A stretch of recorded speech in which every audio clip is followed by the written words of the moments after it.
I really enjoy working with business owners because not only is there a lot more strategies you can implement from an asset structuring and tax minimization perspective, but business owners have this certain mindset that I really admire. Business owners have this drive to succeed. They've got this hunter, adventurer type mentality, and they're willing to take risks to build something that's bigger than themselves and bring good people along the journey with them. But unfortunately, not all businesses succeed. There are a lot of them that go bust, and many do within the first 12 months. And from my experience, I put that down to 3 key reasons, which I'm going to talk about in today's video.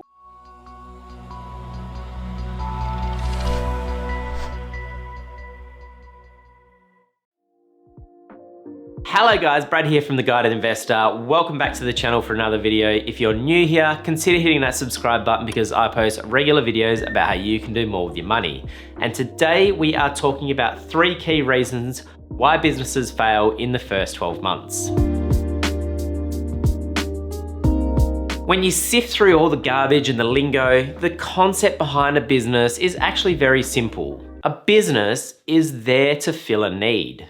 And there's only 2 ways that you can fill a need. You can provide a product or you can provide a service. When thinking about starting a business, the very first thing that you need to do is to work out, well, what need are you gonna fill? And make sure that you can do that better than your competitors.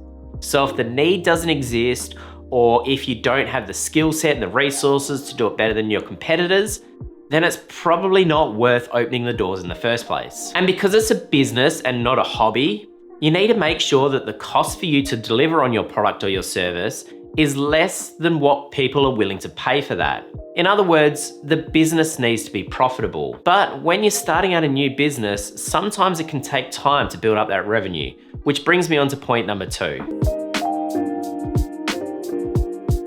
Businesses are often slow to start. There's normally costs in order to get the wheels turning, and then it can take time to build up your revenue streams as you build your customer base and grow your market share. This means that before starting a business, you need to make sure that you have a rock solid financial foundation. You need to be prepared to support yourself financially until the business can help support you. Too often I see people start a business and they can't even afford to take a holiday, let alone potentially 6-12 months without an income.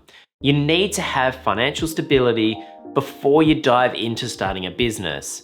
And you can consider certain things like this. Reduce your strain on your cash flow by paying out debt and minimizing expenses. Set aside savings to cover living expenses for when you aren't earning an income. And if you have a partner, speak openly with them about it. They may be working and they can support the cost of living for both of you while the business gets off the ground. But you need to be open about the upcoming challenges. When I was starting my business, I had a number of things going for me that helped me to be successful. So I had a strong financial foundation, so my expenses were under control, there was surplus cash flow there, I had a small mortgage, I had revenue still coming in from my previous business that I was slowly tapering off, and also I've always been lucky that I have my wife who is very successful in her career. Now I never needed to rely on her for any expenses, I always kept up my end of the deal, but I didn't have to support both of us while I was growing my business. Also, be very wary about taking on debt to start a business. Because when you take on debt, it increases the risk. And if you take on debt to start a business, it means that from day one, you need to be revenue generating just to cover the loan repayments. So taking on debt adds that extra bit of risk into the equation. However, of course, there are times when you do need debt. So for instance, maybe you're buying an existing business or maybe there's some big upfront capital expenditure.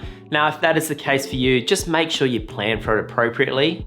Factor it into this financial plan that we're talking about. The third and final point that I want to talk about is a lack of understanding around your tax obligations. Now, this can really crush your business. Many people who do start a business come from being an employee first. Now, as an employee, your employer handles all of your tax obligations. So they make your PAYG payments, they give you your net income, and you go ahead and spend it. But with a business, you need to understand your own tax obligations and be preparing for the tax payments from day one. The biggest catch is, in the first year of starting your business, there's really no obligations to make any tax payments along the way. After all, the ATO is probably not going to know that you're running a business until you lodge your first tax return. After you lodge that tax return, the ATO is going to realize that you've earned all this money and not paid any tax. So they're going to put their hand out and give you the old pay up. Now, if you haven't been putting any money aside along the way, when the ATO puts their hand out, you're not going to have anything to pay them with. And so you're gonna end up with this debt obligation to the ATO. What's worse is that in the second year of running your business, the ATO now knows that you're running a business, and so they are gonna want quarterly tax installments. So in year 2, you can potentially end up in the situation where you're trying to catch up on year 1's tax obligations with regular payments, and you're trying to make PAYG payments for year 2, and this is a huge strain on your cash flow.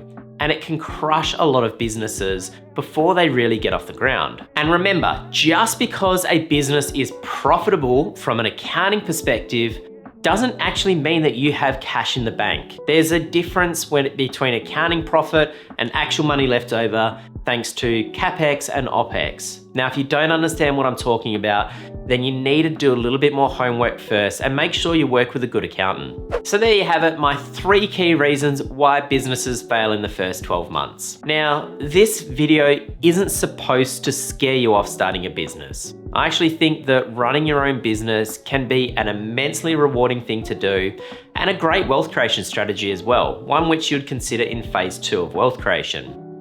But what I do want you to understand is that there's things to consider before starting a business, and you need to prepare for those things financially. Otherwise, you're setting yourself up for disaster. But that's it for me today, guys. Thanks a lot for watching. If you like this video, please give it a thumbs up, and I will see you guys in the next one.